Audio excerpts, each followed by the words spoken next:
po yung mga bata na yon ay subjective po sila sa abuse.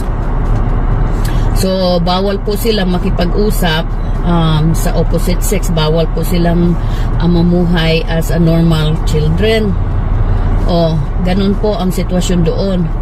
At pag kayong bata po ay puti, galing Russia o Ukraine, o kaya may halong puti, o kahit yung yung mga purebred Filipino na maganda, kasi marami namang mga Filipino, purebred na Filipino na magaganda, di ba? Inispatan na po yun. Nilalagay po yun sa isang room sila. Tapos kasama po nila yung yung mga pastoral. Sila po yung tinatawag na tawag nito yung mga scholar daw ang tawag sa kanila. Tapos iniispatan na po yan kapag malapit na po yung menstruation ng pagka malapit na po yung menstruation, minomonitor na po yan ng yung mga nag-train sa kanila. Iniispatan na yan. Tapos pagka nagkaroon na ng unang menstruation, meron ng schedule yan kung kailan yan maging pastor duty, isasalang sa pastor duty. Yung iba po doon ng mga bata, ito po ay base sa sa interview ko sa kanila sa mga natulungan ko na in-interview ko. Kapag po, kasi bata, wala naman yan sa pag-iisip nila. Imagine 11 years old, 12 years old, wala yan sa pag-iisip nila, kasi at the same time they trusted Kibuloy, kaya nga merong training na kailangan maging malapit na muna sila kay Kibuloy para hindi po sila yung walang gap pa, walang tawag nito, hindi majahi kung sa Bisaya pa, really mo feeling of jahi gani. So kasi use na yung bata na magiging malapit kay Kibuloy. Ang ginagawa po nila yung meron pong isang pastoral na yung inner of the innermost na nasa loob na ng kwarto ni Kibuloy. Tapos pine-prepare na yon. Habang yung yung isang bata na isasalang na, pinapaligo na po nila yon. Binibigyan ng certain shampoo tsaka conditioner na gusto ni Kibuloy yung amoy. Tapos kung yung isusuot niya na pajama. Tapos pinapapunta na po yun, bago pinapa-blower, pagkatapos maligo, pinapa-blower muna yung buhok. Tsaka gamit ng tawag nito, ng Victoria's Secret na tulong, pambabae. Pagkatapos nun, pinapapunta na po siya doon sa sa room ni Kibuloy.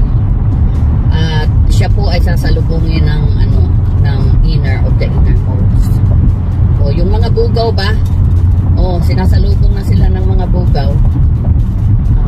Tapos sinasabihan na, ini-instructionan kung anong gagawin doon sa loob. At kailangan in-instruction din na kailangan sumunod sila. Ayaw silang lumaban. Yung bata, di ba, hindi naman alam kung anong gagawin doon sa loob.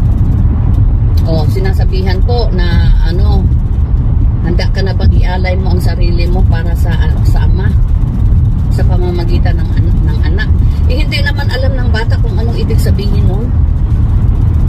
Tapos yun, pinapaano doon sa sa higaan. Pinapahiga.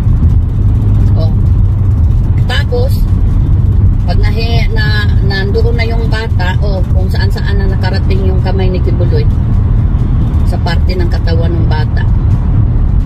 Siyempre ikaw bata, tatayo ka, tatakbo ka. Pag tumakbo ka, kalaban ka na ng lahat ng mga pastoral.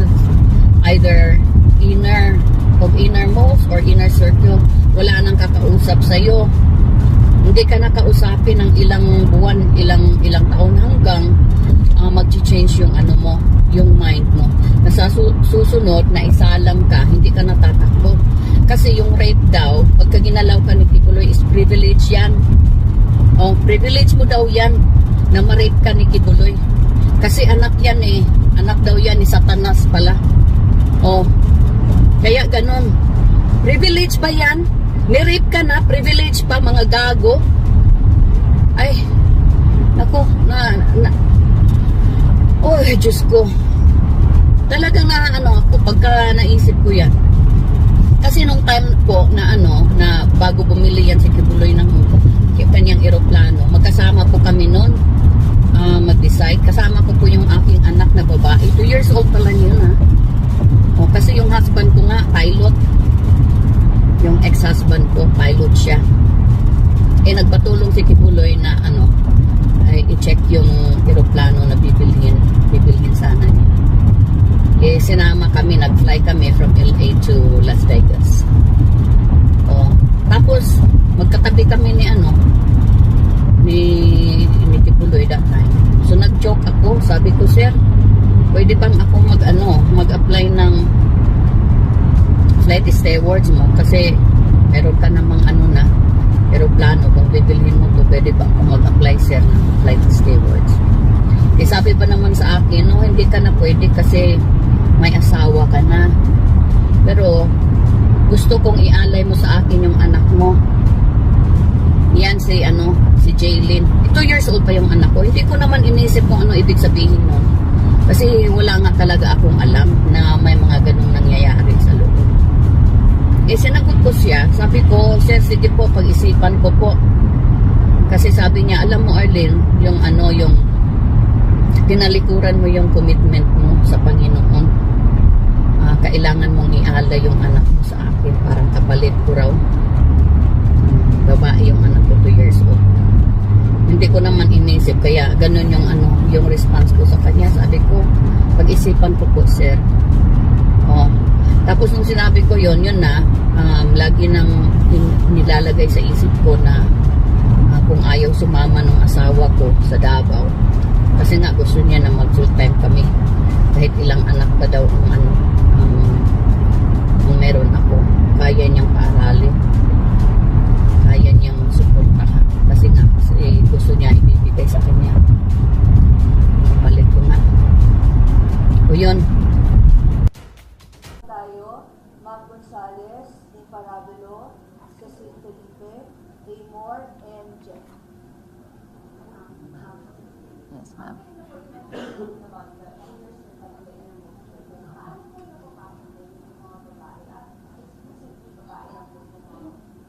Mukhang exclusively babae, yung innermost at yung inner circle. Kung papaano sila napasok doon, meron po tayong clue. Kahit doon sa isang lalaki naman na victim survivor, si Elias Jackson, na nire-recruit talaga sila. At hindi lang yung individual, yung buong pamilya. Kinakausap yung magulang.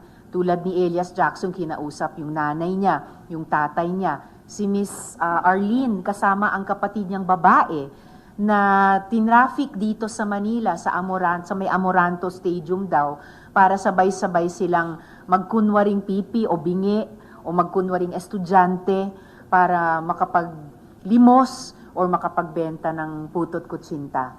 So, mukhang active recruitment ito at pamipamilya kung kinakaya.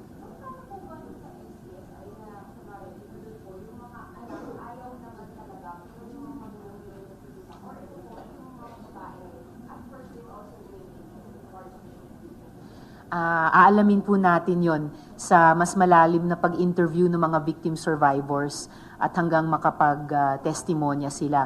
Pero napapansin ng Committee on Women, kahit sa ibang mga investigasyon, kahit sa ibang mga krimen laban sa kababaihan, halimbawa dun sa Pogo-related prostitution, all the way sa Pogo-related human trafficking, minsan sa simula may element ng deception, kunyari, may desenteng trabaho o kunyari magiging bahagi kayo ng isang komunidad na mag-aalaga sa isa't isa, kalaunan pala iba yung motibo. So dito sa Pogo, pagkakitaan sa iba't ibang paraan, yung mga human trafficking victims. At dito naman, batay sa mga naunang pagtestimonya sa amin at affidavit nung mga victim survivors, kalaunan yung iba't ibang klaseng mga pang-aabuso at pagmamalupit pa.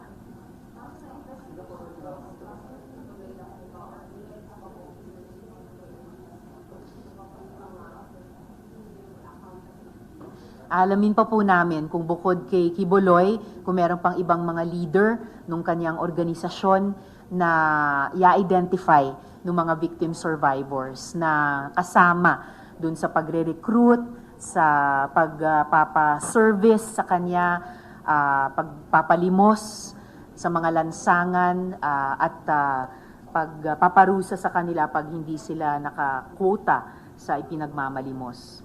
Alright. Ang pwede ko lang sabihin sa inyo tungkol sa mga kaso dito sa Pilipinas ay na-confirm po namin may pending case po siya dito sa Pilipinas. Wala na po kaming dagdag na detalyeng nakuha pero meron din po. Salamat. Yes. Opo.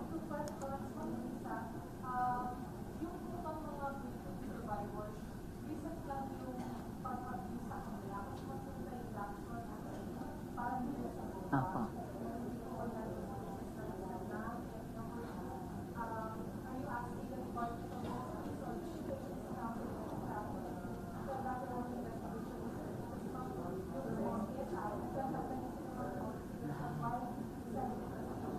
Yes.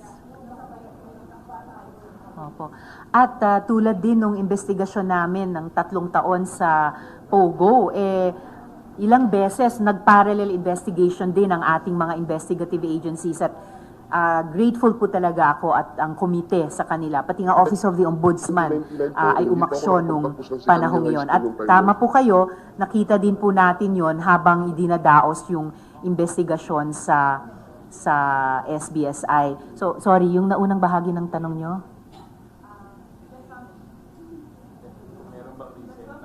Yes. Opo, sorry. Yes po, sa mga victim survivors so far na kumakausap sa opisina ko, meron din pong menor de edad. So, mas recent po yung offenses laban sa kanya. Then yung pangalawang tanong nyo, yung nasa gitna. Okay. Well, opo, at yung iyakat po ay isa sa paboritong kaugnay ng Senate Committee on Women mula sa executive sa dumaraming mga issue na may kinalaman din sa human trafficking. So, kasabay nung panawagan ko sa DOJ na ang Bureau of Immigration ay mag-issue niyang lookout order na iyan, baka hindi ko na kailangang hilingin. Kapag nag-issue ng lookout order ang DOJ at I'm sure by now, salamat po, I'm sure by now alam ng iyakat itong issue ito. Hindi ako magugulat kung maging proactive din sila dito at muli ipagpapasalamat po namin iyon.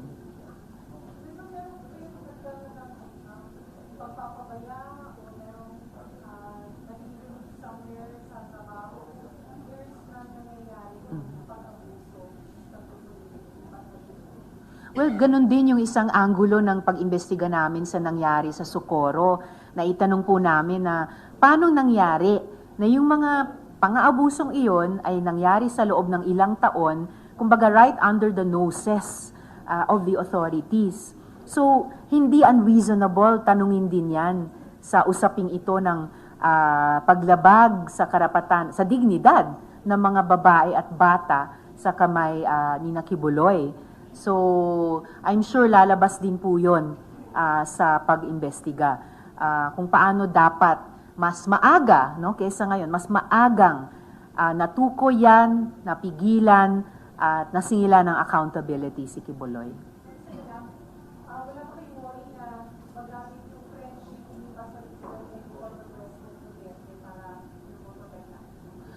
Well, walang totoong friendship na dapat magpatawad ng rape o ng sexual abuse o ng child abuse o ng human trafficking.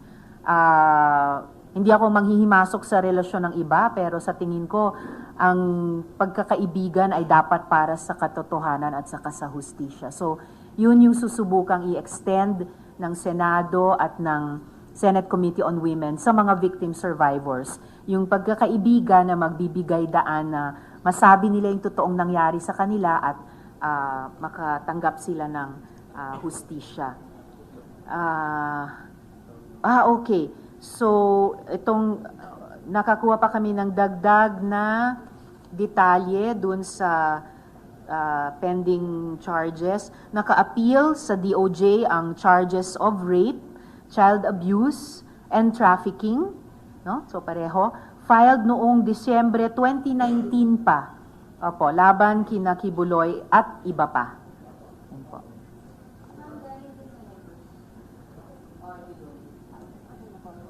Okay. Di ko masagot yan sa ngayon, pero available online po tungkol dito sa kasong ito na naka-appeal sa DOJ on itong tatlong charges laban kina Kibuloy. December 2019 po final.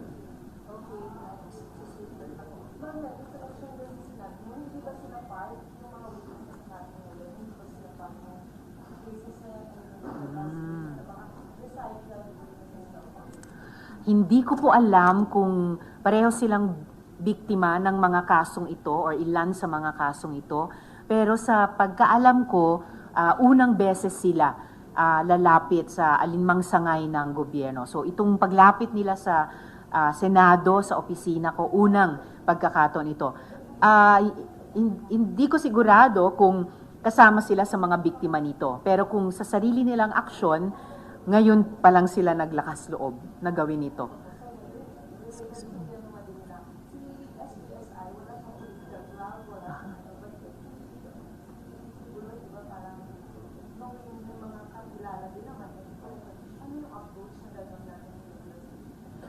I think yung approach ay katulad sa approach sa alinmang resolution at investigasyon. Or lalo na kung may nagbubulong-bulong dyan na, ay, may connection yan, may connection yan.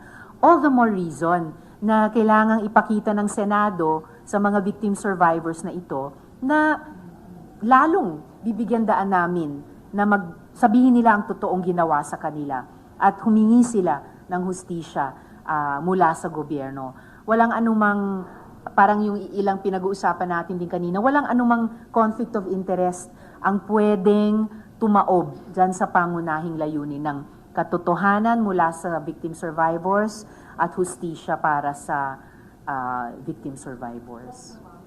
May mga parang sobrang paniwala ng perspective. Yung message po na hindi naman sila personal, ito ay para sa hustisya. Para sa hustisya po talaga ito dahil mismong mga dating miyembro ang lumapit sa opisina ko para iiyak yung ginawa sa kanila na hindi nila inasahan nung una silang pumasok. At ngayon bilang mamamayan at bilang tao ay gusto nilang makatanggap ng hustisya mula sa ating gobyerno. Thank you. Apo.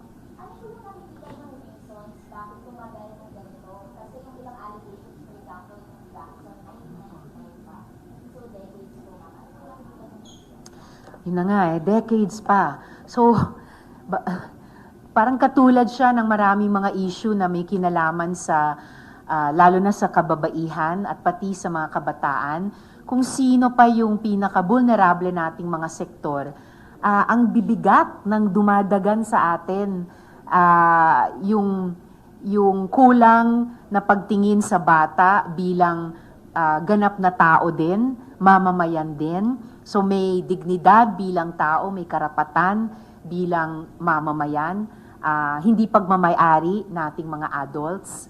No, yung pagtingin din sa kababaihan na lalo na dahil sa sexism at misogyny, sa masyadong maraming pagkakataon, ang daling ginagawang sex object lang. Sukat ilagay sa aquarium, halimbawa, dun sa isa sa mga huling ni-raid na Pogo Hub or Pogo Center, yung Human Trafficking Center doon sa Pasay. At dahil ganun yung mga matatagal na at napakabibigat na mga maling paniniwala at ugali, nasasalamin tuloy sa ating politika, nasasalamin sa ating ekonomiya. So parang buhol-buhol na nagtatrap sa babae at sa bata sa ganyang mga sitwasyon.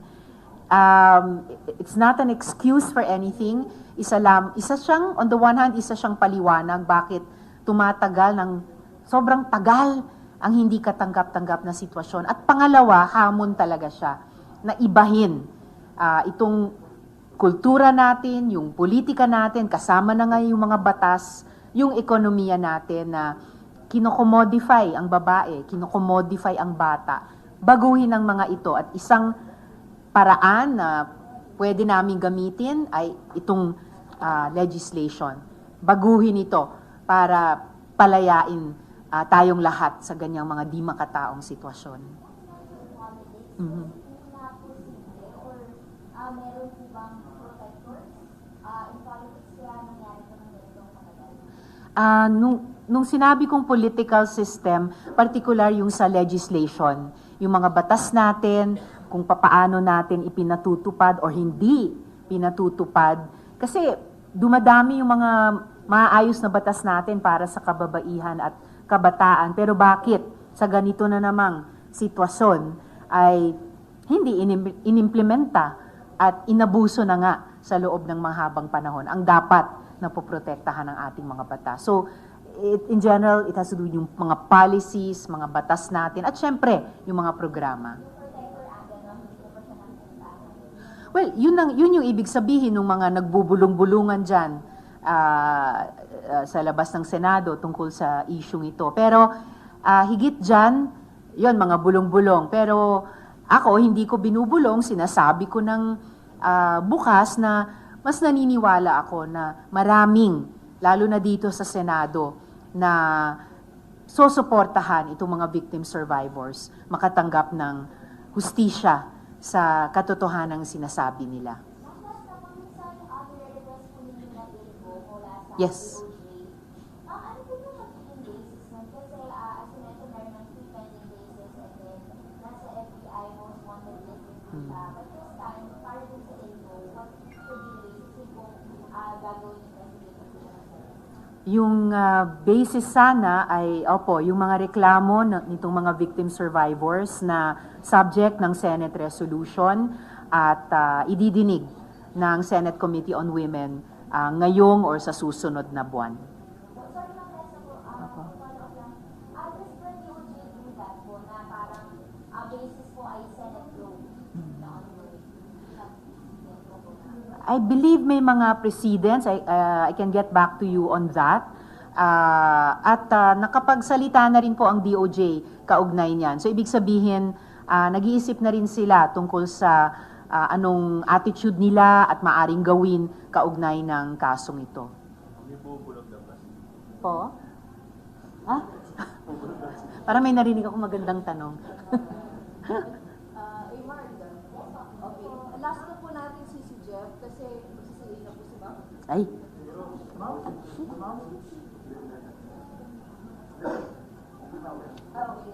Okay.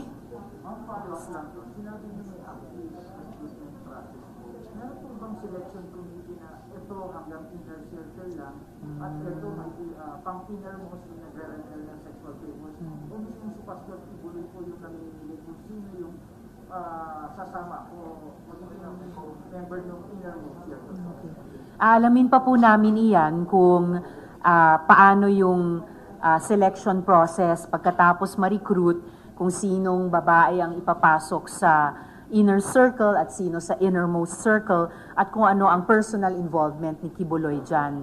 Dahil sabi po ni Miss Arlene yata, tama ba, na hindi, sabi yata ni Elias Jackson na hindi lang yung mga tauhan ni Kibuloy ang nagpaparusa sa kanila, pero si Kibuloy mismo. In fact, sinabi ni Elias Jackson o ni Arlene ba, nakatanggap na siya ng suntok mula mismo kay Kibuloy. So, alamin natin kung personally siya rin ang pumipili ng papasok sa inner at innermost circles. Pwede na raw last 2 weeks pa? Yes.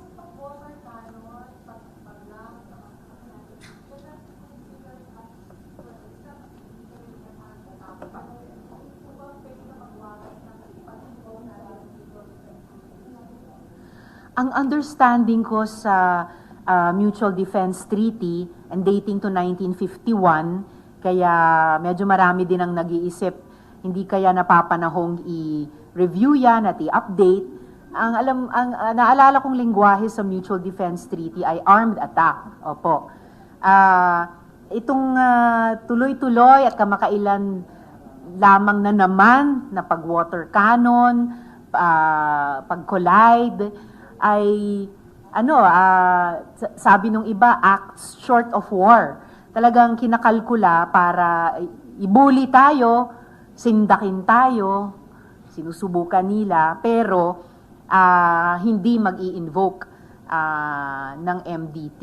At saka higit pa sa anumang treaty, hindi naman po, hindi po mababasa, hindi po masisindak. Tayong mga Pilipino, dumadami yung mga aksyon ng gobyerno at sa bisa din ng unanimous resolution ng Senado tungkol sa resolution at ibang presentations sa UN General Assembly at sa iba pa na ipinasa kamakailan ng Senado. Pati civil society ay patuloy na nag-step up para itaguyod yung ating national interest. So, kumbaga, one of these days, lalo na dumadami ang mga bansa at regional formations na sumusuporta sa atin, one of these days, something's got to give, ika nga. Makakahanap din tayo ng tamang formula o tamang pakete ng mga aksyon unilaterally mula sa Pilipinas at by and multilaterally kasama ng mga ibang bansang at formation na sumusuporta sa atin, makakapagpigil sa China sa patuloy na aggressive actions niya sa West Philippine Sea at sa EEZ.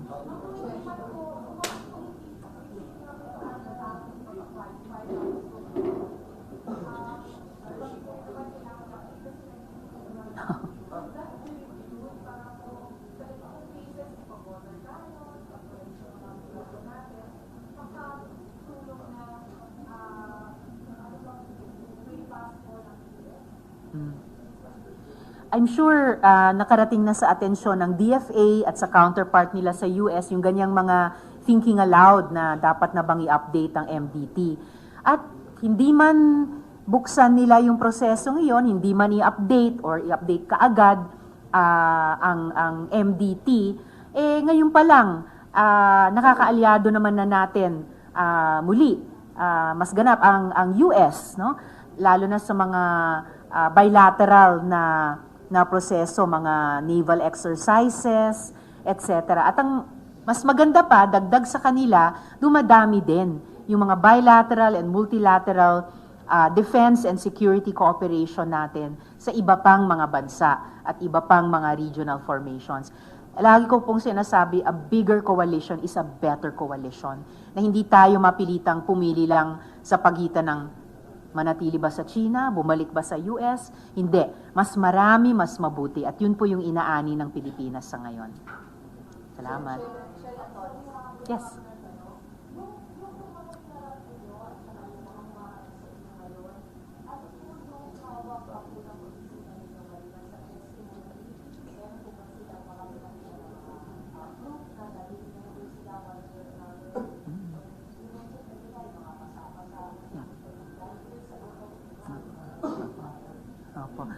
May mga ebidensya din silang dala. So, yun yung kasama sa assessment namin sa early stage nitong paghahanda para sa hearing. So, paghahanda mismo sa magtetestigo at pagsinop at pagkumpleto sa mga ebidensyang ihaharap pa nila bukod sa kanilang testimonya na pinaka-powerful na evidence.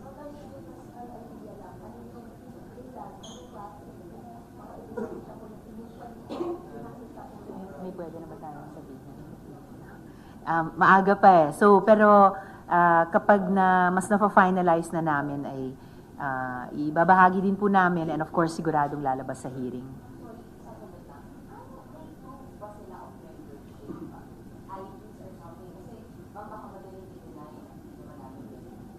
Okay. So, sigurado ako pagharap nila sa hearing ay sa pamamagitan man ng physical evidence o iba pang paraan ay mapapatunayan talaga nila na sila'y naging miyembro.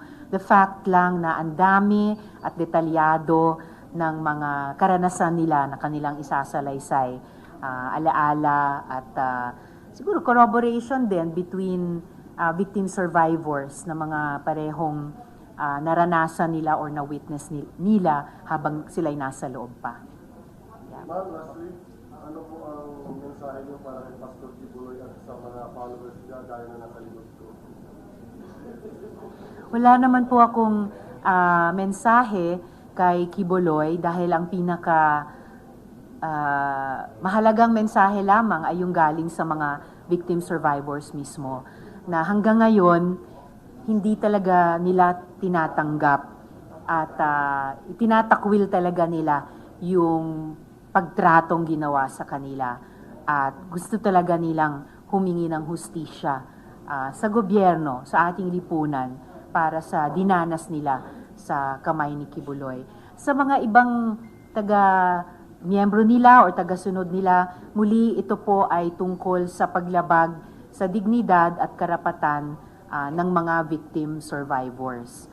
At siguro naman lahat ng komunidad ay gusto iyon, no? Yung tamang pagrespeto sa dignidad at sa karapatan ng bawat isa.